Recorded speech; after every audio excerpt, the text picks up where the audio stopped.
Je voudrais vous inviter à vous abonner à cette page et à recruter d'autres gens qui vont s'abonner. Pour quelle raison? Parce que c'est une chaîne qui est consacrée à la dézombification du peuple noir. Vous savez, en ma qualité de théologien, d'historien et d'expert en management public, je décide de mettre toute mon énergie et toute l'équipe qui travaille avec moi décide aussi de mettre toute son énergie à la dézombification du peuple noir. L'émission s'appelle Lumière sur le monde. Eh bien, cette lumière, ce n'est pas moi. Cette lumière, c'est le travail que nous faisons ensemble. Lorsque tout à coup, on réalise qu'on nous a roulé dans la farine, on réalise qu'on nous a trompés pendant, n'est-ce pas, des siècles, et que tout à coup, nous prenons conscience de nos ressources, nous prenons conscience de notre identité, et ayant pris conscience de tout cela, nous prenons la décision de partager ce que nous sommes, ce que nous comprenons avec les autres. Donc, nous avons besoin d'avoir une masse critique d'hommes et de femmes noirs réveillés qui vont changer, n'est-ce pas, leur pays respectif pour la gloire de nos ancêtres. Nos ancêtres méritent cela. Ils se sont sacrifiés pour nous et c'est à nous aujourd'hui de prendre le relais. Comment on le fait? On le fait en se dézombifiant et en dézombifiant les autres. Je vous invite donc à liker ce qui se fait sur cette chaîne, à le sharer, à le partager avec les autres, à vous abonner et si vous l'avez fait déjà, à recruter d'autres qui vont s'abonner. On est ensemble, on garde le moral car tant que va le moral, tout va.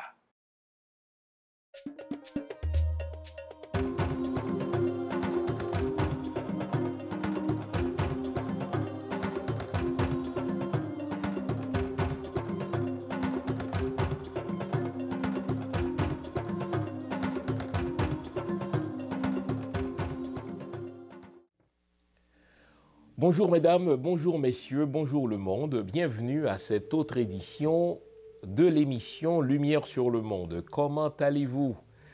J'espère que vous allez bien, j'espère surtout que vous gardez le moral.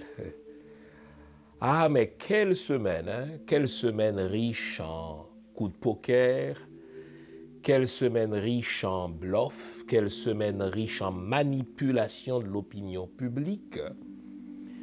Quelle semaine riche en pression psychologique pour obliger le peuple haïtien à accepter une invasion illégale. Car ce que les États-Unis et le Canada s'apprêtent à faire à la population haïtienne n'est rien de moins qu'une invasion et par définition illégale. Évidemment, le Canada en est à trouver un mot, un terme approprié pour éviter le mot intervention, pour éviter la formule intervention militaire, car c'est une formule qui est devenue toxique par leur faute, car quand vous dites intervention militaire à un Haïtien, mais s'il a un revolver, il le tire tout de suite parce que intervention militaire, depuis 1915, est liée dans l'imaginaire haïtien au vol, au pillage, au viol, à la pédophilie, à la déstabilisation de l'État haïtien, en sorte que le Canada et les États-Unis, car c'est d'eux qu'il s'agit, ne savent plus à quel saint se vouer, ils ne savent plus vers quel mot se tourner dans leur dictionnaire afin de manipuler la population haïtienne pour l'amener à accepter ce qui est une intervention, c'est-à-dire une invasion illégale. Mais tenez, nous allons nous parler aujourd'hui en adulte. Nous allons nous parler, comme disent les Haïtiens, en grand monde, en grand monde. Je vais vous poser un certain nombre de questions et vous allez tirer par vous-même la conclusion qui s'impose. Qu'est-ce qui pousserait une petite armée d'à peine 68 000 hommes? Hein? C'est de cela qu'il s'agit. Hein. Quand on parle de l'armée canadienne, l'armée régulière du Canada ne compte que 68 000 hommes. Bon, si vous ajoutez, n'est-ce pas, les réservistes, vous arrivez autour de 90 000, 93 000, même si les chiffres officiels, armée régulière et armée réserviste, n'est-ce pas, nous donnent quelque chose comme 88 000 selon les chiffres officiels, mais l'armée régulière du Canada ne compte que 68 000 hommes et femmes de troupes. En termes d'importance, l'armée du Canada ne vient qu'en 25e rang. C'est-à-dire, c'est une petite armée, que ce soit au niveau du nombre, que ce soit au niveau de son importance, si vous la comparez cette armée-là à d'autres armées dans le monde, eh bien, selon les chiffres officiels, selon la classification officielle, l'armée canadienne n'arrive qu'au 25e rang.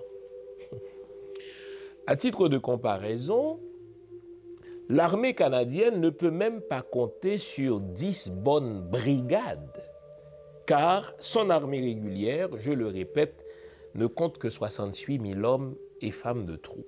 Donc c'est loin derrière des puissances comme les États-Unis, des puissances comme, n'est-ce pas, la Russie, cela va sans dire, comme la Chine, comme l'Inde, pour ne citer que ces pays-là. Mais posons-nous la question.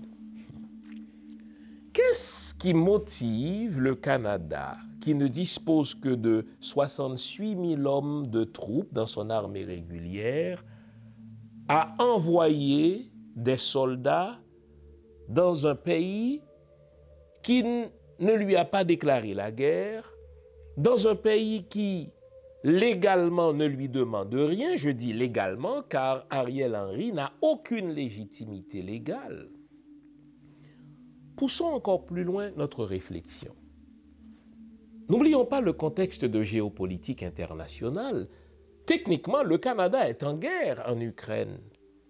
Le Canada est l'un des pays les plus engagés dans le conflit russo-ukrainien. Le Canada envoie des armes, le Canada envoie des équipements militaires en Ukraine, le Canada entraîne des soldats ukrainiens pour qu'ils puissent faire face à l'armée russe. Et dans un contexte aussi volatile que le contexte de la géopolitique internationale, le Canada, qui ne peut compter que dans son armée régulière que sur 68 000 hommes et femmes de troupes, eh bien, toute personne raisonnable, tout général, tout stratège, tout tacticien dirait clairement au Premier ministre Trudeau, dans un contexte aussi volatile que celui dans lequel nous vivons, dans un contexte où le Canada est très impliqué et très engagé dans le conflit russo-ukrainien, il n'est pas prudent d'envoyer ne fût-ce que 10 000 hommes de troupes dans un pays qui ne nous a pas déclaré la guerre, dans un pays qui ne nous demande rien, car si on envoie ne fût-ce que 10 000 hommes et femmes de troupes en Haïti, il ne nous resterait que, bon Dieu, 58 000 hommes sur qui nous pourrions compter dans l'éventualité d'un éclatement, dans l'éventualité d'un débordement du conflit russo-ukrainien. Donc, du point de vue stratégique, du point de vue militaire, ce n'est pas une option prudente, ce n'est pas une option sage pour le Canada, qui n'est qu'une force moyenne, 25e rang parmi les armées du monde, d'engager plusieurs milliers de ces soldats en Haïti.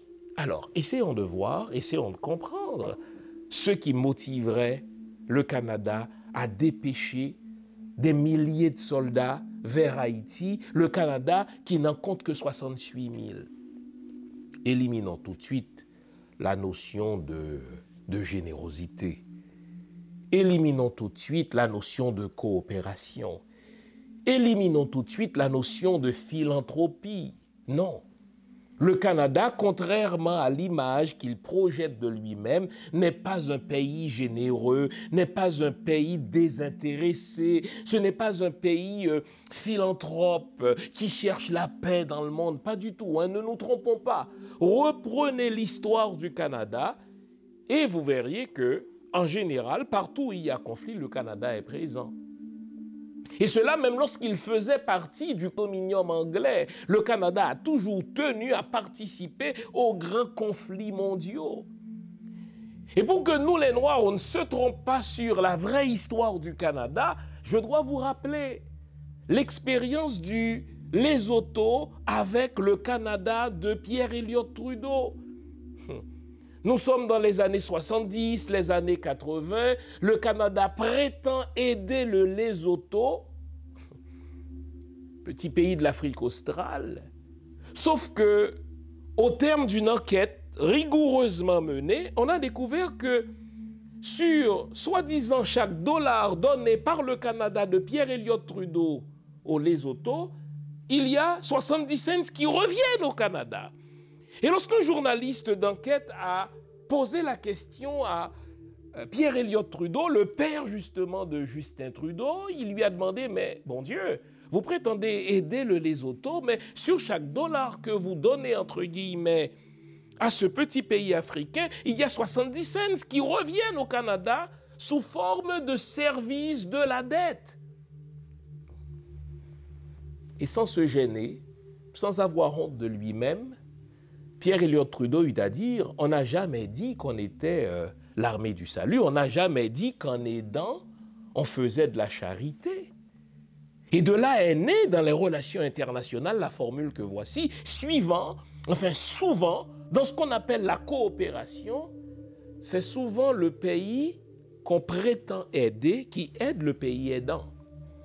Donc, éliminons tout de suite l'option de la générosité, l'option de la coopération, l'option de la philanthropie du Canada. C'est une fausse image, c'est de la fumisterie que de croire que le Canada, qui ne compte que sur 68 000 hommes de troupes dans son armée régulière, enverrait par générosité, par coopération, par pur humanisme, 10 000 hommes en Haïti, un pays qui ne lui demande rien.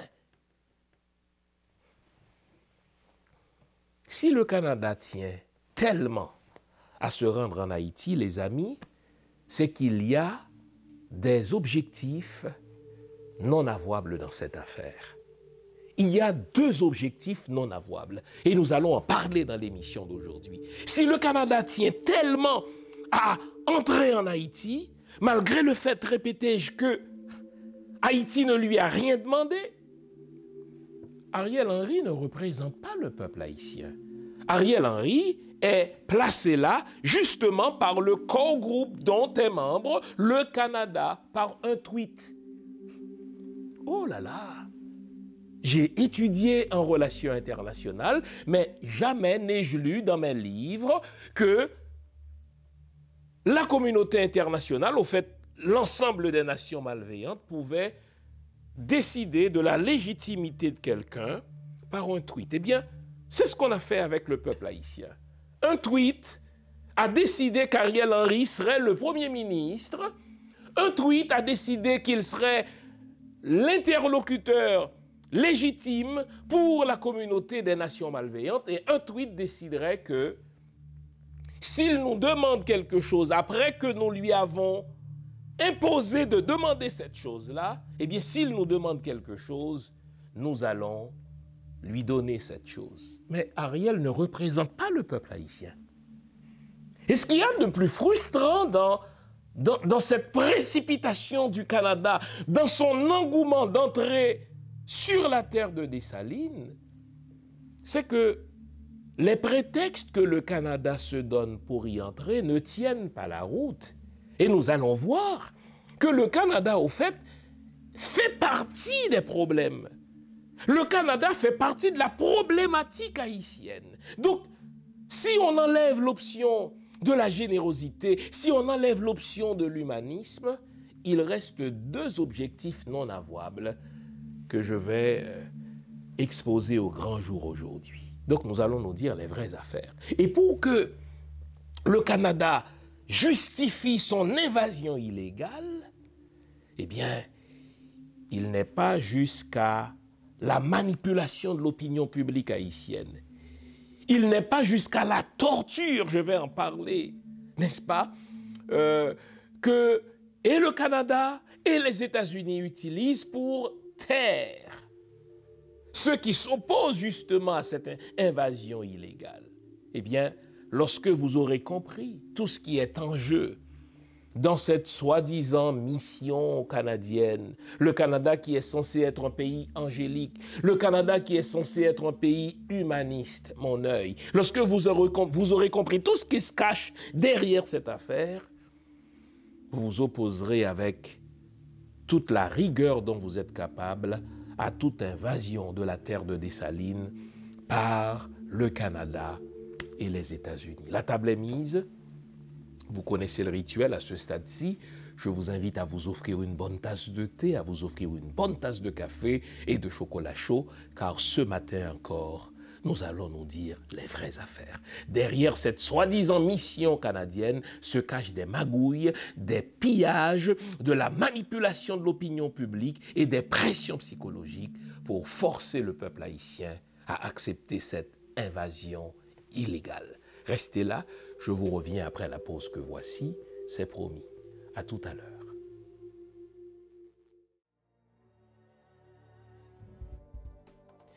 Le voici, il vient de sortir de presse.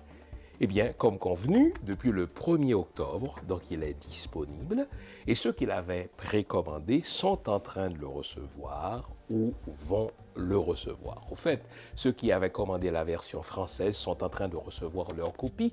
Quant à la version anglaise, elle sort de presse le 10 octobre prochain, et si vous l'aviez précommandé, vous allez recevoir votre copie dans les jours qui suivent.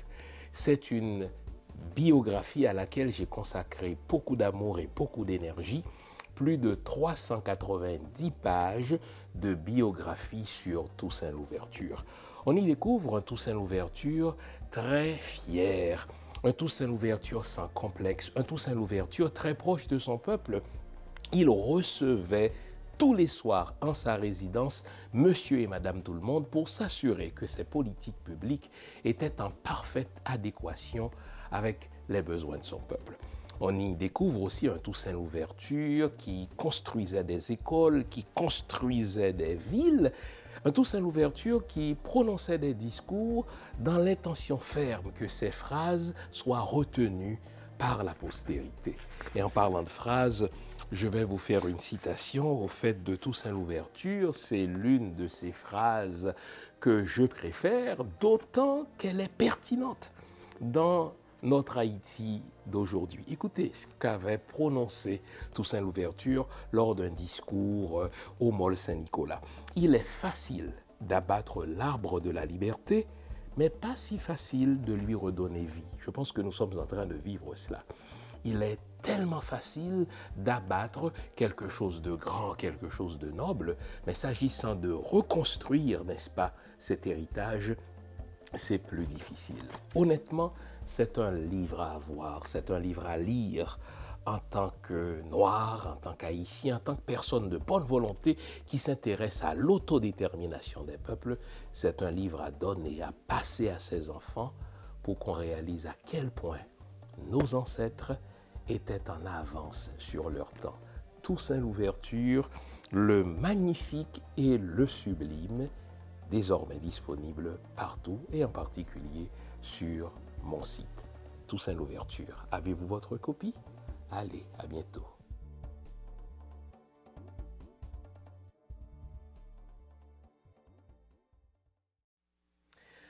Avant la pause, on s'était promis de regarder de plus près l'intention qui anime le Canada dans sa précipitation, dans son engouement d'aller aider le peuple haïtien. C'est la semaine dernière déjà que je parlais de ce white man's burden, de ce fardeau de l'homme blanc, fardeau qu'il se donne lui-même d'aller sauver les peuples noirs, que ce soit par la religion, que ce soit par par des ONG ici dans le cas d'Haïti, que ce soit par une invasion, mais il faut sauver les peuples noirs. Est-ce que vous vous souvenez du prétexte? Souvent, hein, vous vous souvenez de cette fameuse phrase que je vous ai déjà répétée ad nauseam, quand on veut confondre, n'est-ce pas, une collectivité, on crée une affaire dans une affaire, on crée une troisième affaire dans la première affaire, en sorte que vers la fin, plus personne ne se souvient de rien et ne comprend plus rien. Eh bien, c'est précisément ce qu'on est en train de nous faire. Vous vous souvenez, toute cette affaire a commencé comment? Il y a 3 mois. Lorsque des jeunes gangstérisés, à la fois par les oligarques haïtiens, les politiciens haïtiens et ce qu'on appelle la communauté internationale, c'est-à-dire, entendons, les États-Unis et le Canada dans le cas d'Haïti, eh bien, tout ceci a commencé il y a 3 mois lorsque le G9, c'est le nom d'un certain nombre de jeunes gangstérisés par l'État haïtien en gros et les États-Unis et le Canada, lorsque le G9 a bloqué le terminal pétrolier de Vareux. C'était ça le prétexte. On a laissé traîner cela, et on a dit, écoutez, c'est quand même le plus grand terminal pétrolier du pays. Si il n'y a plus accès, ça veut dire que les hôpitaux ne seront plus alimentés en carburant. L'État haïtien ne pourra plus offrir de services à sa population. Et si vous demandez à la population haïtienne, mais quel service l'État haïtien lui offre-t-il? Eh bien, personne ne pourra répondre parce que la vérité, c'est que l'État haïtien n'offre pas de service à sa population. Mais toujours est-il que c'était ça le prétexte. On a bloqué l'accès au terminal de Vareux. Mais savez-vous quoi? Pendant la semaine, la police haïtienne a débloqué le terminal de Vareux. La police haïtienne est entrée sur ce territoire-là. Il y a eu, avons-nous appris, des échanges entre le G9 et la police haïtienne. Et devinez quoi, coup de théâtre, le G9 a été délogé et la police haïtienne s'installe désormais à Vareux et Vareux est désormais accessible. Donc posons-nous la question.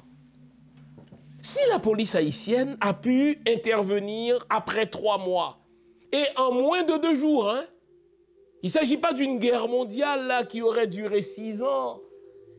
Il ne s'agit pas d'un conflit armé qui aurait duré 7 ans, comme les nations européennes nous en ont donné, n'est-ce pas, l'habitude. Il ne s'agit pas de la guerre de 100 ans, là. Les amis, en moins de 2 jours, la police haïtienne, munie de blindés et d'autres équipements, la police haïtienne a pu mettre la main et récupérer le terminal de Vareux. Donc la question à se poser, si la police haïtienne a pu en moins de 2 jours récupérer le terminal de Vareux, si elle ne l'a pas fait pendant les 3 derniers mois, si elle n'a même pas tenté de le faire pendant les 3 derniers mois, de 2 choses l'une, c'est qu'il y avait un blocage politique. C'est que la police haïtienne n'avait pas reçu l'ordre d'intervenir. C'est que la police haïtienne avait reçu l'ordre de laisser pourrir les choses de manière à offrir au Canada et aux États-Unis le beau prétexte d'évoquer une crise humanitaire pour envahir la terre de Dessalines. En moins de 2 jours, les amis, la police haïtienne est intervenue. Après 3 mois de sinécure, après 3 mois d'inaction, la police haïtienne est intervenue sur le site de Vareux et là, ce prétexte-là tombe. Mais il y a un autre aspect de la chose qui m'intéresse. Barbecue, qui est à la tête du G9, donc ces gangs ou ces jeunes gangstérisés par l'État et par la communauté des nations malveillantes, la police arrive, quelques échanges de tirs et Barbecue et ses hommes quittent. n'avez-vous pas l'impression, et si vous avez cette impression, c'est la mienne aussi, et je crois que c'est la bonne conclusion à tirer, n'avez-vous pas l'impression, dans mon cas, n'avez-vous pas la conviction que Barbecue lui-même a reçu un message de la part de ses véritables patrons, à savoir déménager. Les mauvaises langues disent, écoutez, la police n'a pas délogé Barbecue, Barbecue a déménagé. Hein? Barbecue a reçu l'ordre de la part de ses patrons. Et quand je dis les patrons, quand je parle des patrons de Barbecue, je ne parle pas seulement des oligarques nationaux, je ne parle pas seulement de, n'est-ce pas, des dirigeants politiques haïtiens, je parle aussi de Mme Lalime. Car la patronne ultime du G9 à Port-au-Prince, la patronne ultime des bandits à Port-au-Prince, c'est Mme Lalime.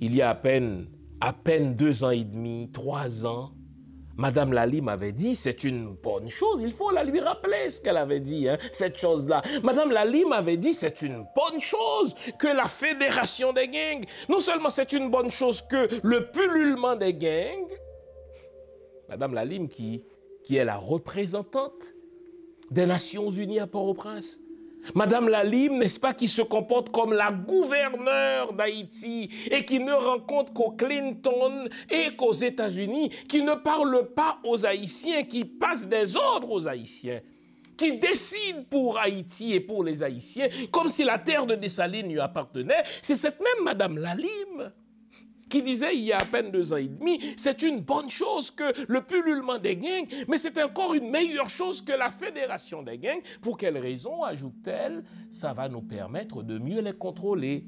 Et le déménagement de Barbecue, son retrait de Vareux prouve effectivement que Barbecue répond à des patrons qui ne se montrent pas le nez. Il a sûrement reçu un appel, il a sûrement reçu un signal, à savoir qu'il faut circuler. Et là, après quelques coups de tir, la police haïtienne s'est installée à Vareux. C'est le plus grand répétage terminal pétrolier du pays. Alors, si on a pu accéder à Vareux, donnant ainsi accès à l'État haïtien pour qu'il puisse distribuer du carburant aux hôpitaux, pour qu'il puisse distribuer du carburant, n'est-ce pas, à la population haïtienne, que la population haïtienne recommence à vaquer à ses occupations. Donc, il n'y a plus de prétexte pour une invasion illégale. Vous vous souvenez, et je l'ai rappelé, à 3 reprises, j'ai reçu sur mon plateau un ancien chef de la police haïtienne qui disait, docteur Fils-Aimé, la police haïtienne, si elle n'a pas de blocage politique, si elle reçoit un appui technique, peut résoudre le problème de la gangstérisation des jeunes. On disait, ah mais c'est pas vrai, il faut une intervention militaire, etc. Et là, sans intervention militaire, lorsque le Canada, après qu'il a reçu une commande officielle d'Ariel Henry pour plus qu'une dizaine de blindés, a accepté finalement de nous en livrer 3, eh bien la police haïtienne, n'est-ce pas, est entrée sur le site de Vareux et désormais le site de Vareux est sous le contrôle effectif de la police haïtienne. Donc, il n'y a pas de problème sans solution, vous ai-je répété. Un problème sans solution, c'est un problème qui n'existe tout simplement pas ou un problème qui est mal posé. Donc, si on a mal posé la problématique de l'insécurité en Haïti, c'est normal qu'on pense que c'est un problème insoluble. Mais lorsqu'on prend le temps d'y voir plus clair, alors on réalise que tout problème a une solution. Et le problème de l'inaccessibilité du terminal de Vareux vient d'être réglé. On met un check. Pas vrai? Si Vareux, qui est le plus grand terminal, a été récupéré par la police, s'il n'y a pas de blocage politique, la police pourra récupérer les 2 autres sites pétroliers du pays et ce problème, si vous voulez, de pénurie de carburant parce que les sites pétroliers ne sont pas accessibles, sera réglé s'il y a une véritable volonté politique. Mais avançons. Je vous ai dit que cette semaine a été une semaine riche en coups de bluff, en manipulation de l'opinion publique, une semaine riche en pression psychologique. Parlons de pression psychologique.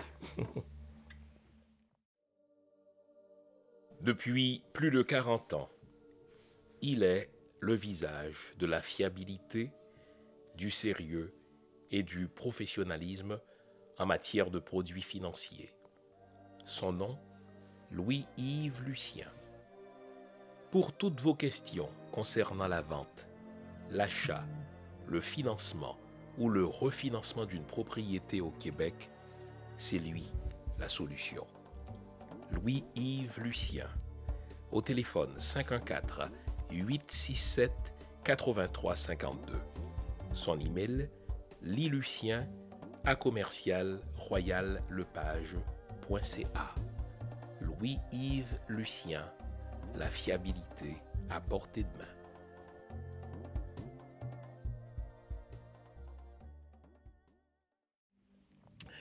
Nous avons lu vendredi dernier une nouvelle qui n'en est pas une, parce que tout le monde savait cela, et si vous êtes un auditeur ou une auditrice assidue de cette chaîne, que de fois ne vous ai-je cité le nom de Joseph Lambert, président de ce qu'il reste du Sénat haïtien? Que de fois ne vous ai-je cité le nom de Youri Latortue, ancien sénateur, n'est-ce pas, chef de parti politique, etc. Que de fois ne vous ai-je cité leur nom comme politiciens, entre autres politiciens, qui ont leur propre gang et qui utilisent ces jeunes gangstérisés par eux pour intimider leurs adversaires politiques. Mais ça, c'est une vérité de la palisse, tout le monde le savait, ça. Imaginez que c'est aujourd'hui, roulement de tambour, enfin aujourd'hui, vendredi dernier, roulement de tambour, que Mélanie Joly, ministre des Affaires étrangères du Canada, et Brian Nichols, qui est l'envoyé spécial, n'est-ce pas, des États-Unis en Haïti, ont annoncé qu'ils vont sanctionner Youri Latortue et Joseph Lambert. Pour quelle raison? Parce qu'on découvre, ô épiphanie, on découvre, ô révélation, que ces deux hommes-là ont leur gain. Vraiment. Vraiment. La question à se poser, et je vais vous la poser, pourquoi maintenant? Puisque moi-même, depuis que vous suivez ma chaîne, dès que je parle de politiciens qui arment les bandits, qui arment, n'est-ce pas, des gangs, j'ai entre autres cité leur nom.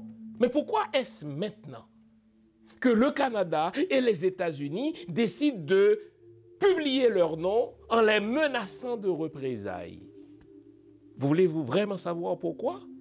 Parce que ces deux hommes-là, malgré leurs nombreux défauts, ces deux hommes-là, malgré le fait qu'ils sont malgré le fait qu'ils sont impliqués dans toutes sortes de magouilles, ces deux hommes-là ont clairement dit à la mission d'exploration du Canada qui est entrée en Haïti il y a quelques jours seulement, ces deux hommes-là ont clairement dit à l'envoyé spécial des États-Unis à Port-au-Prince qu'il n'est pas question d'envoyer en Haïti une mission militaire, qu'il n'est pas question d'imposer à la population haïtienne une intervention militaire. Le peuple haïtien est contre, et ces deux hommes-là le leur ont dit. D'ailleurs, quelle hypocrisie! Le Canada avait dépêché des experts pour évaluer la situation de sécurité en Haïti, et ces experts ont tenu à rencontrer qui? Je vous le donne en mille: Youri Latortue, qui est un ancien militaire, qui est un ancien sénateur, ancien président du Sénat, et ils ont rencontré aussi le président du Sénat, Joseph Lambert. Donc c'est de là même qu'ils sont en train d'avilir aujourd'hui. Ces deux hommes leur avaient dit: pas question d'une mission militaire en Haïti, pas question de nous envoyer une armée multinationale pour plusieurs raisons.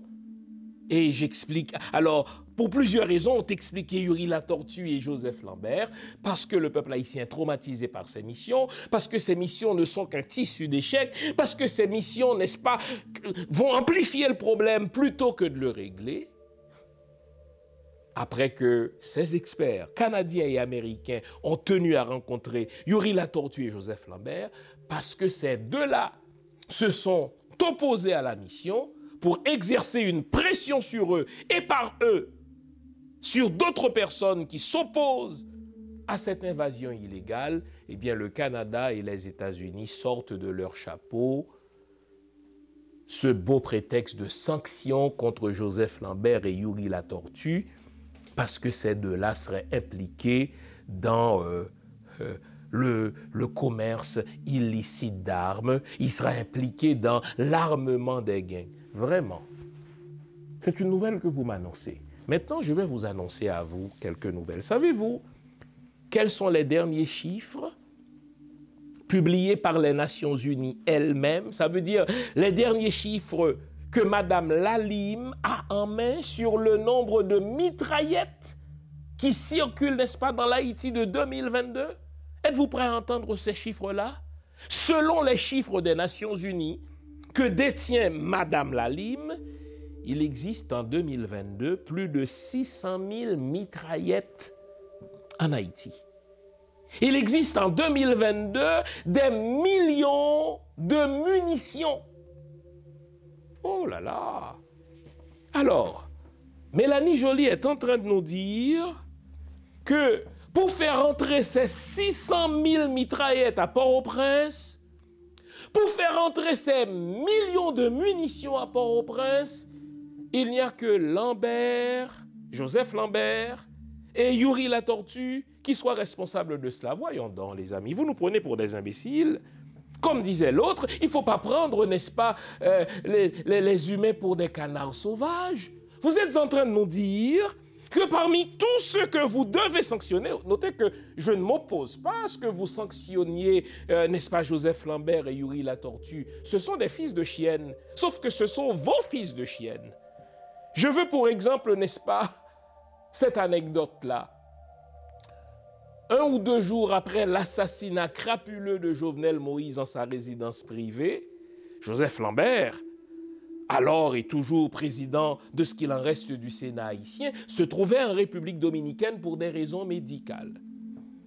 L'ambassade des États-Unis l'a fait chercher et lui-même, il s'imaginait qu'on allait lui offrir, n'est-ce pas, sur un plateau d'argent, la présidence d'Haïti, car selon une certaine lecture de la Constitution haïtienne, eh bien, la présidence lui reviendrait de droit. Sauf que les États-Unis, qui considèrent Haïti comme une colonie, par la faute justement des Lambert, de ces politiciens qui ont la volonté d'être l'esclave des Blancs, eh bien, les États-Unis se sont opposés à cela. Sauf que lui, il ne le savait pas encore. Lorsque l'ambassade américaine l'a fait chercher de la République dominicaine, il était si heureux que dans une conversation qu'il avait avec un journaliste, ignorant qu'il était sur les ondes de cette station de radio-là, il a dit « Ah mon cher, c'est normal qu'il m'appelle. Écoutez bien la formule. Ça fait plus de 25 ans que je travaille pour eux. »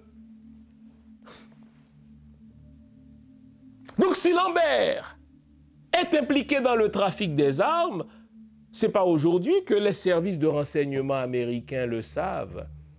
Si Yuri Latortue est impliqué dans le trafic des armes, ce n'est pas d'aujourd'hui que les services de renseignement canadiens le savent. Pourquoi ils le disent maintenant? C'est parce que Yuri Latortue et Joseph Lambert osent dire à leur patron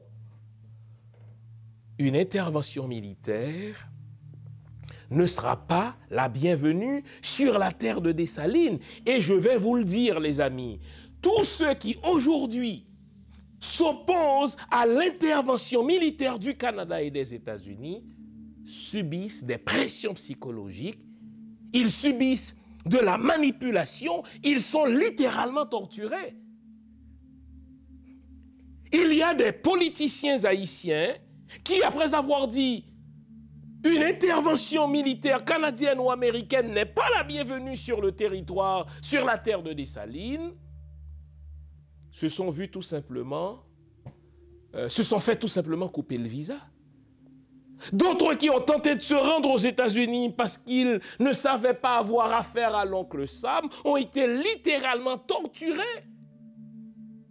À l'aéroport de Miami, par exemple. D'autres ont été torturés à l'aéroport de New York. Il faut dénoncer ces choses-là.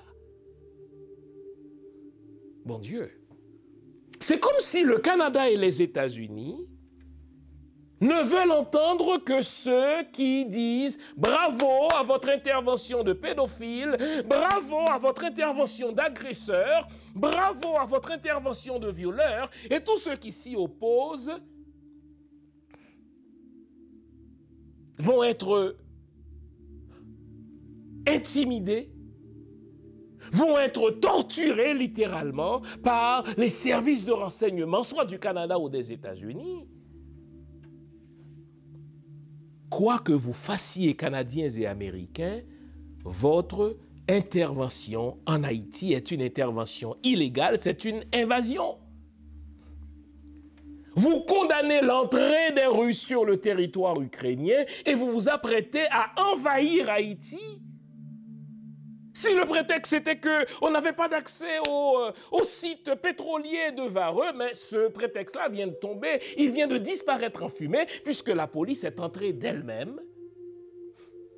Et comme par hasard, après quelques coups de feu, Barbecue a accepté de déménager parce qu'il a reçu un message ou un appel de ses véritables patrons, c'est-à-dire les Madame Lalime et les autres ambassadeurs du Core Group. Alors, ne nous laissons pas enfumer par la ministre des Affaires étrangères du Canada.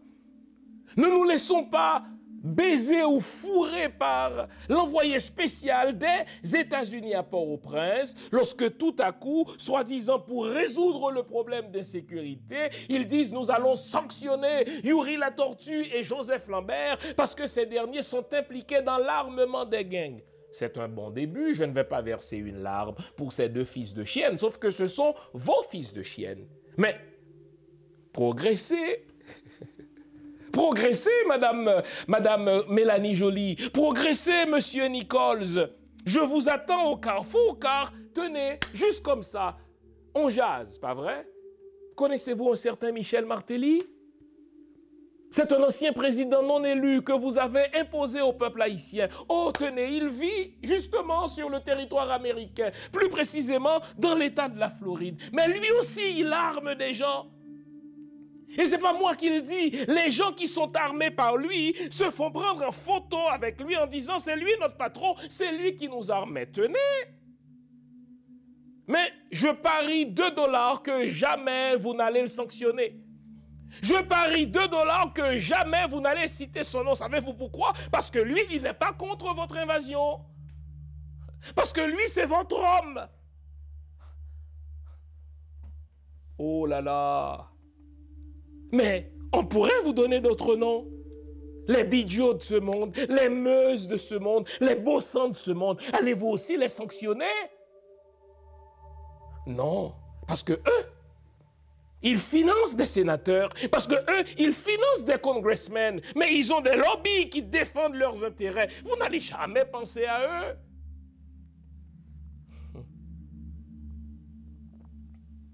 Si le Canada, rêvons en couleur, et les États-Unis étaient sérieux dans leur désir de traquer tous ceux qui sont de mèche avec les jeunes gangstérisés, mais la première personne à interroger, ce serait Madame Lalime. Elle avait souhaité la fédération des gangs, car, dit-elle, on va mieux les contrôler. Donc, Madame Lalime les contrôle.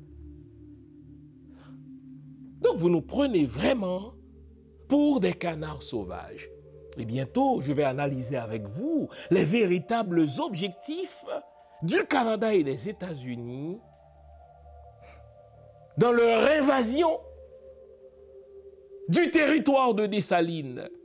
Car tout ce qu'ils sont en train de faire là, c'est de la manipulation, c'est de la subversion des esprits, c'est du matraquage de l'opinion publique. Ils sont en train de nous enfumer, mais ne soyons pas dupes, nous allons regarder derrière cet écran de fumée pour comprendre les vraies motivations du Canada et des États-Unis dans ce qu'ils s'apprêtent à faire, c'est-à-dire envahir illégalement la terre de Dessalines.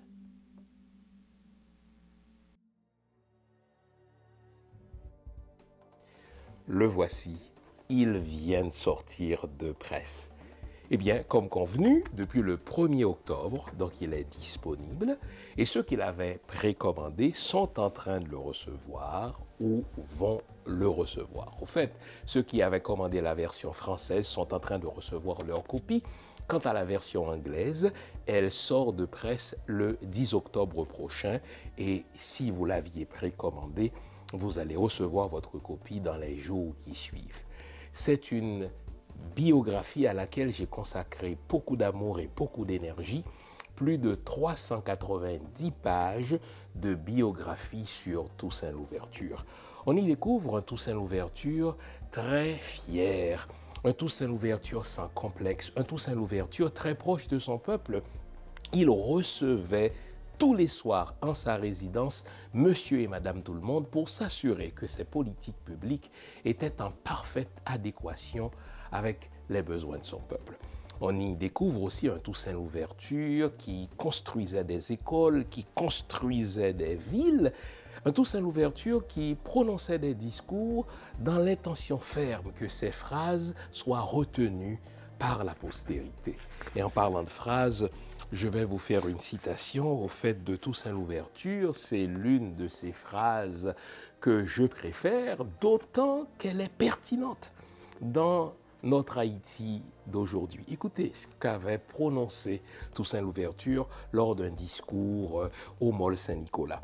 Il est facile d'abattre l'arbre de la liberté, mais pas si facile de lui redonner vie. Je pense que nous sommes en train de vivre cela. Il est tellement facile d'abattre quelque chose de grand, quelque chose de noble, mais s'agissant de reconstruire, n'est-ce pas, cet héritage, c'est plus difficile. Honnêtement, c'est un livre à avoir, c'est un livre à lire en tant que Noir, en tant qu'Haïtien, en tant que personne de bonne volonté qui s'intéresse à l'autodétermination des peuples. C'est un livre à donner, à passer à ses enfants pour qu'on réalise à quel point nos ancêtres étaient en avance sur leur temps. Toussaint Louverture, le magnifique et le sublime, désormais disponible partout et en particulier sur mon site. Toussaint Louverture. Avez-vous votre copie? Allez, à bientôt.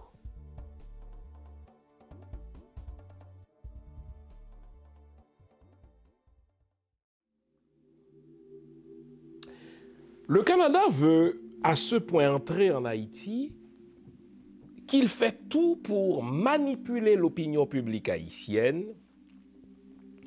sur sa très bonne réputation, sur son armée angélique. Mais en même temps, il fait tout aussi pour manipuler l'opinion publique haïtienne. Et l'un des instruments que le Canada utilise, c'est justement son ambassadeur, M. Sébastien Carrière, qui est allé cette semaine d'un coup de fumisterie extraordinaire.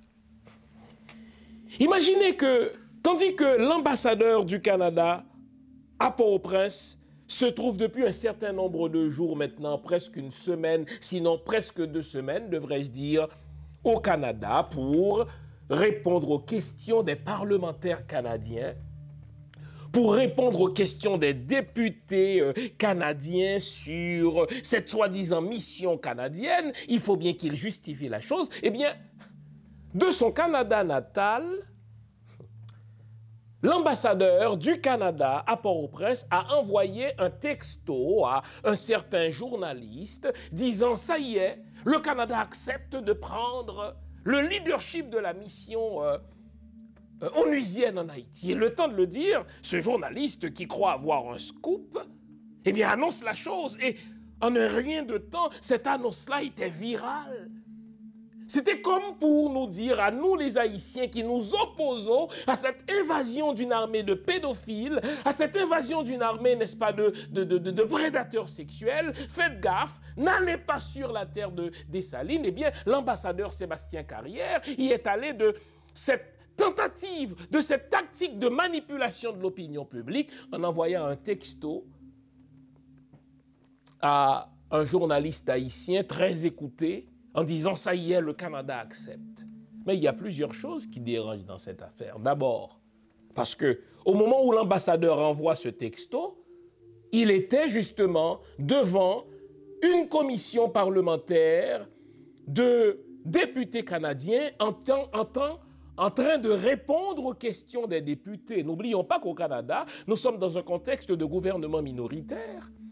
Trudeau ne pourra pas décider par lui-même, au nom de sa prérogative royale, d'envoyer une armée en Haïti où justement le même Canada et les États-Unis ont placé un premier ministre sans aucune légitimité constitutionnelle. Ils ne peuvent pas faire ça comme ça. Il faut bien qu'ils justifient cette invasion devant leurs députés. Et l'ambassadeur du Canada à Port-au-Prince, sachant justement qu'il n'y a aucune acceptabilité sociale de cette affaire, il est allé d'une tactique de manipulation d'opinion publique en envoyant un texto à un journaliste pour lui dire « ça y est, c'est réglé ». Mais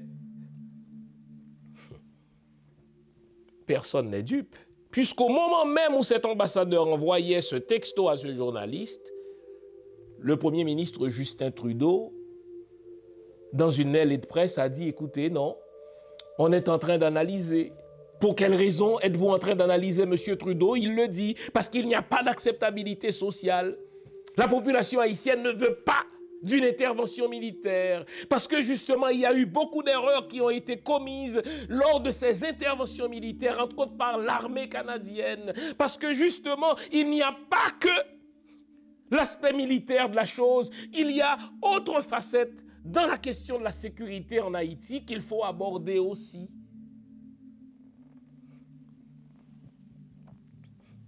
Donc, on nous manipule.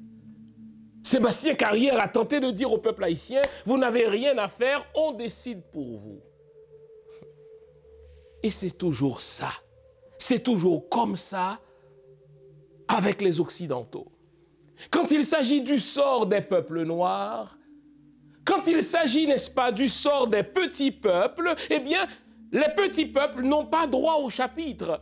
Les Occidentaux parlent pour eux, contre eux, en leur absence, pour des affaires justement qui les concernent. Imagine qu'il s'agit de mon pays, imaginez qu'il s'agit de notre pays, mais le Canada décide que leur seul interlocuteur serait Ariel Henry, l'homme qu'ils ont placé là justement. Et je vais continuer à le répéter pour que Justin Trudeau l'entende. Je vais continuer à le répéter pour que Sébastien Carrière, n'est-ce pas, l'entende une fois de plus. Il l'a entendu, n'est-ce pas, en Haïti. Pour que Mélanie Joly l'entende, pour que les députés du Parlement canadien l'entendent. Une intervention canadienne ne serait jamais la bienvenue parce que le Canada fait partie du problème. Maintenant, essayons de comprendre comment le Canada fait partie du problème. Vous pensez que ces 600 000 mitraillettes qui sont présentes dans l'Haïti de 2022 sont une surprise pour le Canada, vraiment?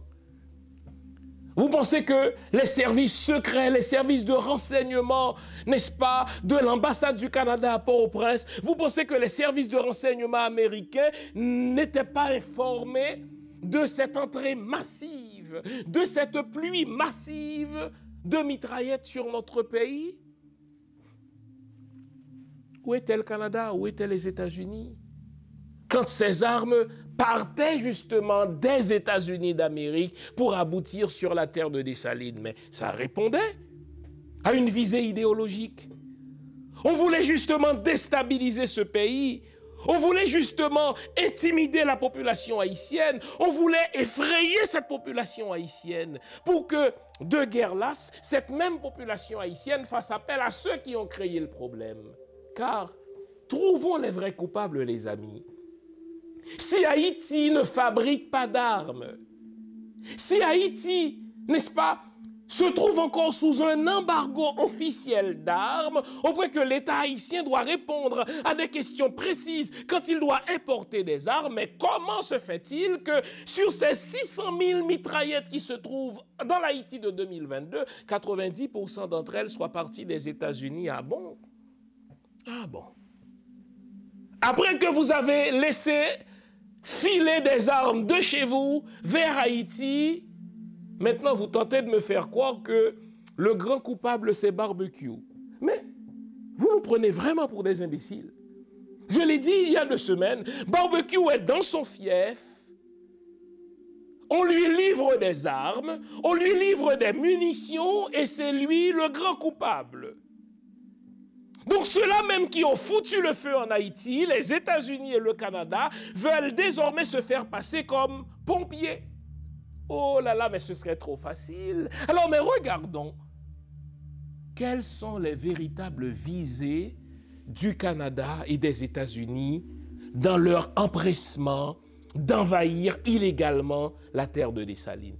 Premier objectif, c'est protéger le pouvoir de PHTK.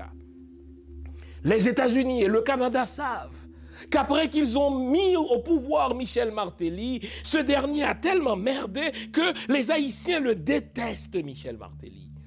Ils savent que les Haïtiens détestent le régime PHTK parce que c'est un régime qui a, n'est-ce pas, gaspillé des fonds publics, c'est un régime qui a volé l'argent de Petro-Caribé et c'est enfin des gens qui ont placé leur argent dans des banques américaines.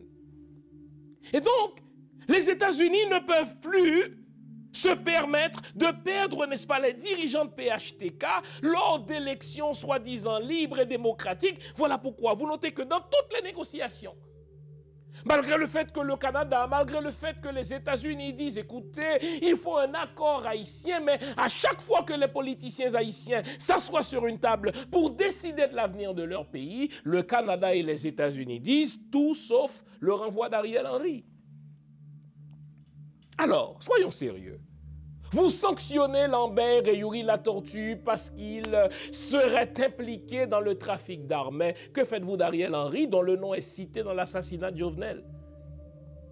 Que faites-vous d'Ariel Henry, n'est-ce pas, dont le nom est cité dans tant d'affaires de crimes? Vous le gardez. Pour quelle raison? Parce que c'est votre dernier pion dans l'échiquier politique haïtien. Vous devez garder Ariel Henry, même s'il n'a pas de légitimité. Pour quelle raison? Parce que vous aviez confié au régime PHTK un mandat. Quel est ce mandat? Réformer la constitution haïtienne de manière à faciliter l'exploitation des ressources minières d'Haïti par les compagnies étrangères. Voilà donc les 2 objectifs inavouables de l'invasion du Canada, de l'armée canadienne du territoire haïtien. D'abord, s'assurer qu'on ne touche pas à Ariel Henry.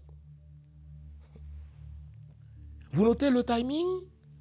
C'est précisément au moment où les gens sont dans les rues pour réclamer le départ d'Ariel Henry. C'était précisément à un moment où le pouvoir d'Ariel était ébranlé. On a fermé les écoles. Ariel Henry n'avait plus accès à rien que alors le secrétaire général de l'OEA a fait une sortie publique pour dire, écoutez, il n'y a rien à faire. Ariel doit demander une intervention militaire. C'est précisément à ce moment précis où on a réclamé le départ d'Ariel Henry que la très détestable, l'ancienne ambassadrice des États-Unis à Port-au-Prince, Mme Pamela White, est allée dire devant la Commission des Affaires étrangères du Congrès américain, il n'y a rien à faire, fini la diplomatie, il faut envoyer l'armée américaine. Mais bon Dieu, Haïti appartient à qui? Mais est-ce que vous notez l'insulte? C'est un pays souverain et les États-Unis décident qu'il n'y a plus rien à faire, il faut envoyer des hommes de troupe. Pour quelle raison? Parce qu'on décide que désormais on ne veut plus d'Ariel Henry. Or, ils ne peuvent pas se permettre de laisser aller Ariel Henry, car toute personne qui remplacerait Ariel Henry laisserait tomber justement ce projet infâme de réforme de la Constitution haïtienne qui permettrait la prise de contrôle de nos ressources. Et à chaque fois que vous parlez de ressources aujourd'hui, les États-Unis et le Canada tendent une oreille sensible. Mes chers amis, compatriotes haïtiens, nous avons été déjà bernés par les États-Unis, qui, sous prétexte que Haïti était devenu une nuisance publique en 1915, sont entrés en Haïti et ils sont restés pendant 19 ans. Et on découvre par la suite que l'armée américaine, au fait, était au service des banquiers de Wall Street qui recherchaient de l'or. L'armée américaine était au service justement des financiers américains qui venaient justement de créer la réserve fédérale américaine et qui était en quête d'or. Donc il fallait se rendre dans tout pays où il y avait de l'or. Et l'une des premières actions qu'ils ont posées en entrant chez nous, c'était de faire main basse sur notre réserve d'or. Aujourd'hui justement les amis, nous assistons à un virage de l'économie. Les grandes puissances sont en quête de nouvelles ressources. Des ressources non fossiles, des ressources qui vont leur permettre de rester des pays riches.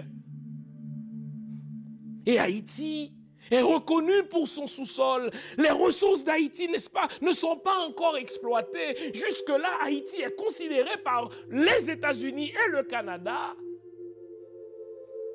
comme un pays dont les ressources doivent servir de réserve stratégique. Alors, il faut qu'ils placent des gens dociles à leur idéologie et il faut qu'ils soient présents sous quelque prétexte que ce soit pour surveiller ces sites-là, pour empêcher que d'autres compagnies, pour empêcher que d'autres pays n'y aillent avant eux. Alors, voilà les amis. Le Canada veut entrer en Haïti pour protéger, sauvegarder, n'est-ce pas, le pouvoir PHTK et veiller à ce que le PHTK restant au pouvoir, on puisse réformer la Constitution pour faciliter l'exploitation de nos ressources par justement des compagnies canadiennes et des compagnies américaines. Ne soyons pas dupes. Le Canada va tout simplement être le visage visible de la main invisible des Américains. Les Américains savent qu'ils ne jouissent pas d'une bonne réputation en Haïti, qu'ils sont reconnus pour les traumatismes qu'ils ont infligés au peuple haïtien. Alors, les Américains se servent de leurs laquais, les Canadiens. Mais les objectifs sont restés les mêmes. Maintenir Ariel Henry du PHTK au pouvoir parce que ce dernier est docile. Ce dernier, c'est un politicien qui veut rester esclave des Blancs. Et qu'est-ce qu'on lui a confié comme mandat? Réformer cette constitution. Et pour qu'on s'assure que Ariel Henry restera au pouvoir, nous on va rentrer. Et une fois qu'on sera rentré, sous le beau prétexte, n'est-ce pas, de crise humanitaire, sous le beau prétexte d'insécurité alimentaire, on va mater toute manifestation anti-Ariel. On va intimider, on va punir tous ceux qui sont contre cette invasion militaire. La vérité, c'est qu'ils ne pourront pas nous torturer tous. La vérité, c'est qu'ils ne pourront pas nous intimider tous. La vérité, c'est que nous ne sommes plus en 1915. Les informations sont disponibles. La vérité, c'est que nous avons acquis de la maturité et nous voyons clair aux tentatives de manipulation de l'ambassadeur du Canada à Port-au-Prince. Nous voyons clair aux tentatives de manipulation de Mélanie Joly. Nous voyons clair au double jeu, à la duplicité, n'est-ce pas, du Premier ministre du Canada. C'est pas compliqué. On va continuer à leur dire que nous ne voulons pas de leur armée de pédophiles. Nous ne voulons pas de leur armée d'agresseurs sexuels. Mais c'est une chose que de dire nous sommes contre, c'en est une autre que de dire mais ce que nous voulons, qu'est-ce que nous voulons? Nous allons donc consacrer cette dernière partie de l'émission à dire ce que nous voulons. Depuis plus de 40 ans, il est le visage de la fiabilité, du sérieux et du professionnalisme en matière de produits financiers. Son nom, Louis-Yves Lucien. Pour toutes vos questions concernant la vente, l'achat, le financement ou le refinancement d'une propriété au Québec, c'est lui la solution. Louis-Yves Lucien, au téléphone 514-867-8352. Son email, lilucien@royallepage.ca. Louis-Yves Lucien, la fiabilité à portée de main.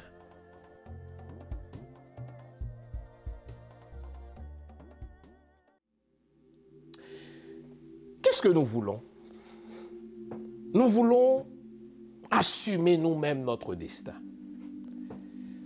Le Canada et les États-Unis refusent au peuple haïtien d'assumer son destin.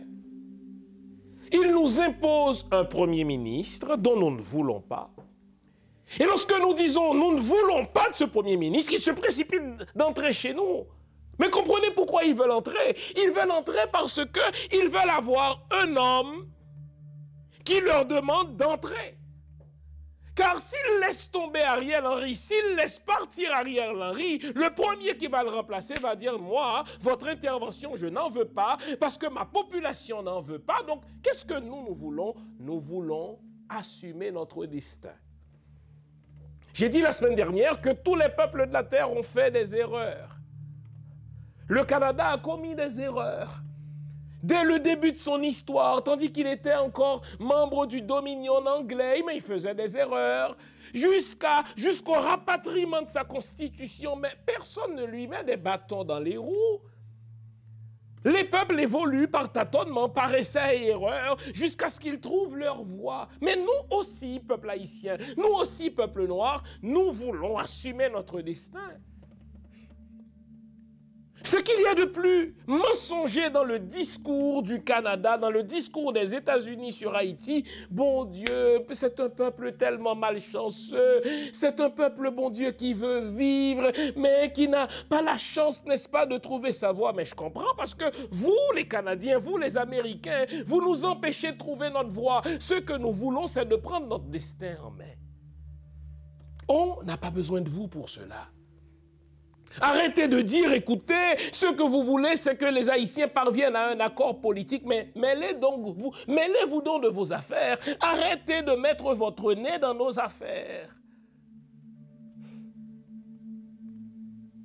Nous voulons chasser Ariel Henry parce qu'il n'a aucune légitimité. Nous voulons chasser Ariel Henry parce que c'est vous qui nous l'avez imposé pour gérer une transition en profondeur. Ce n'est pas normal que notre pays n'ait pas d'armée. Ce n'est pas normal que notre pays ne dispose pas d'un corps de police, n'est-ce pas, numériquement efficace. Ce n'est pas normal qu'on laisse entrer sur le territoire haïtien plus de 600 000 mitraillettes en une seule année. Mais pour régler cela, nous devons avoir des leaders qui sont conscients du problème, des leaders qui ne font pas partie du problème et des leaders qui refusent d'être les esclaves du Canada et des États-Unis. Voilà ce que nous voulons. Nous voulons prendre le temps de lancer les chantiers fondamentaux de notre nation, des chantiers comme la question de la sécurité, des questions comme la question de l'éducation, des questions comme la doctrine, ma foi, enfin, les règles qui doivent entourer le fonctionnement des banques. Nous voulons prendre le temps de revoir la structure de l'État, de revoir le mode de fonctionnement de l'administration publique, mais ça ne se fait pas en 6 mois.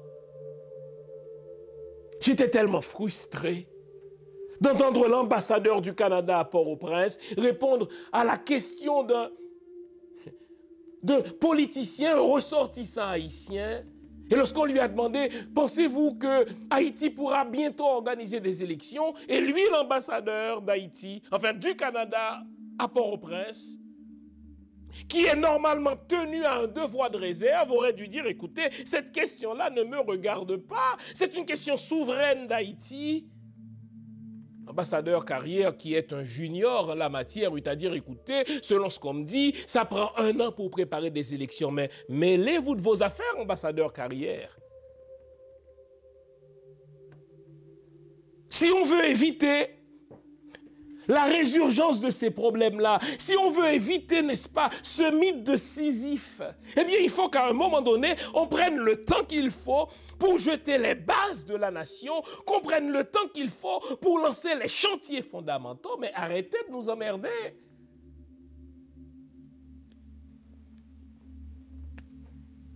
À force de vous mêler des histoires souveraines d'Haïti, on finit par comprendre qu'il ne s'agit pas d'aide, qu'il ne s'agit pas de coopération, mais qu'il s'agit tout simplement de pillage.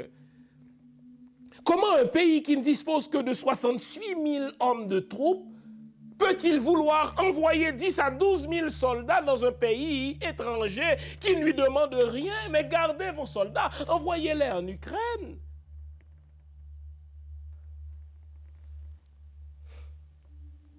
Vous avez transformé par votre méchanceté. Vous avez transformé par votre désir de voler les ressources, n'est-ce pas, des pays noirs. Vous avez transformé nos pays en enfer. Ce que nous voulons, c'est de gérer nous-mêmes nos problèmes. Ce n'est pas vrai que l'appui technique dont la police a besoin doit venir nécessairement du Canada. Ce n'est pas vrai que l'appui technique dont Haïti a besoin doit venir nécessairement des États-Unis. Vous n'allez rien nous foutre. Alors les Haïtiens qui pensent, quelques Haïtiens qui pensent que le Canada et les États-Unis vont aider Haïti à résoudre son problème, mais que vous êtes naïfs. Après qu'ils ont fait entrer 600 000 mitraillettes en une année, vous pensez qu'ils vont désarmer ces gangs? Mais non, ils vont tout simplement leur dire, retirez-vous quelque temps, restez sur vos gardes et on vous rappellera lorsqu'on aura besoin de vous. Ils vont se contenter d'arrêter les chefs ou ils vont les éliminer quelques-uns d'entre eux. Voilà pourquoi je réitère mon message à Barbecue et aux autres chefs de gang. Profitez-en pour enregistrer des messages sur qui vous a contacté, sur ceux qui vous ont livré des armes, car ils vont vous éliminer. Et envoyez-moi ces notes-là, je vais en parler sur ma chaîne.